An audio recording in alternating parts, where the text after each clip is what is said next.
When it comes to natural gas, America is truly the land of opportunity. First, it's an economic opportunity. An affordable, stable gas supply provides a competitive advantage for American business that can spark a U.S. manufacturing renaissance. Second, it is an environmental opportunity. Gas is 50% cleaner than other fossil fuels, and it is a major reason why American CO2 emissions have actually gone down in recent years. Finally, it's an energy security opportunity. For the first time in decades, our nation will be able to rely on its own U.S. energy resources, especially new oil and gas development from shale, instead of being dependent on imports from the Middle East and other parts of the world that haven't always had our best interests at heart. This is a major change for American energy policy. 36 years ago, the predecessor to this committee was called the Interior and Insular Affairs Committee, and they held hearings on natural gas as the country faced a supply emergency that triggered shortages across the northeastern United States. During that supply emergency, hundreds of thousands of people were laid off as commerce and industry reduced hours or simply shut down altogether.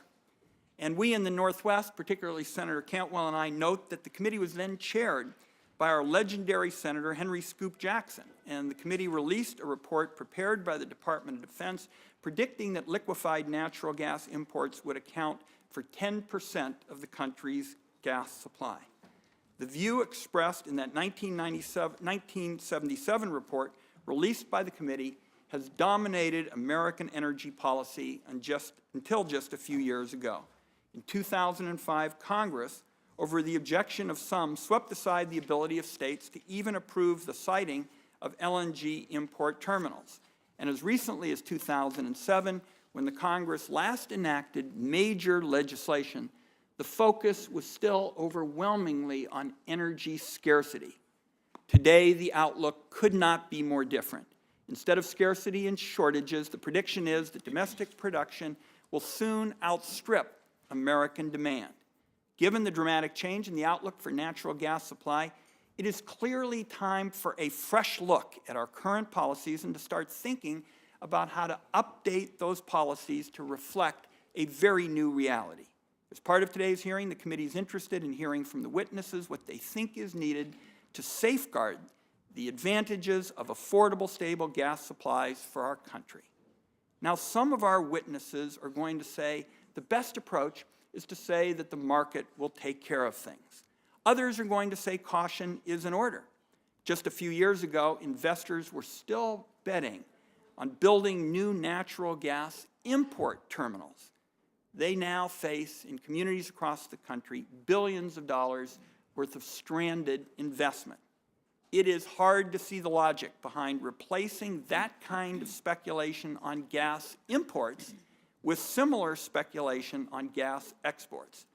My own view is we have to make sure we don't miss this opportunity for our nation's economy and millions of unemployed workers who are now looking for good-paying, family wage jobs that you can get from the American manufacturing sector. As the CEO of Dow Chemical, Mr. Andrew Liveris, will testify, if unfettered exports drive the price of gas back towards the $10 per 1,000 cubic feet price America saw in recent years, that would essentially eliminate any competitive advantage for American manufacturers and investment that could be made here at home, and it will essentially go to advantage overseas opportunities. Instead of a manufacturing renaissance, major gas consumers could find themselves hit hard with energy price hikes and forced to sideline job-creating efforts. It's also important to keep in mind that the guidance the Energy Department now uses for evaluating gas export applications was originally created almost a quarter century ago for import policy. It seems to me that it's now a time to have a serious discussion as to whether the guidelines that now are in place at the Energy Department for approving export applications are what they need to be. A recent study commissioned by the Department of Energy to examine the impact of natural gas exports, in my view, raised more questions than it answered. Now, export policy is not the only issue on the table.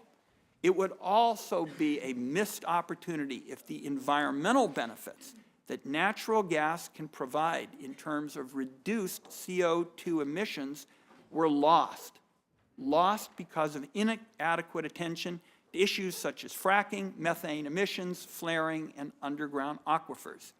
Communities across the country have already been in touch with the committee to share their thoughts and concerns about whether the hydraulic fracturing process that's used to produce shale gas near their communities could result in the contamination of their groundwater supplies. That type of situation would not only be tragic for the affected community, but also could lead to citizens' pressure to shut down not only unsafe production, but also operations that were safe. Colorado's governor, who's here with us, the Honorable John Hickenlooper, who's been in the front lines in terms of grappling with these issues, is going to testify today on how he's worked to strike a balance between the economic and environmental interests in regulating natural gas production in his state. And Governor, we're anxious to hear about how your approach could be a model for the country. Here's my bottom line. Let's see if there is an economic and environmental sweet spot where U.S. gas producers can make enough money to continue producing, and U.S. manufacturers have an affordable, stable supply of natural gas, and where the environment is not only protected, but actually benefits from greater use of natural gas and lower CO2 emissions. Today's hearing gives us a chance to look at these and other issues. I look forward to hearing from our witnesses. Senator Murkowski and I have talked about these issues on a number of occasions. I intend to work very closely with her, and Senator Murkowski, it's going to be a pleasure to serve with you during this session, and please go forward with any comments you'd like to make.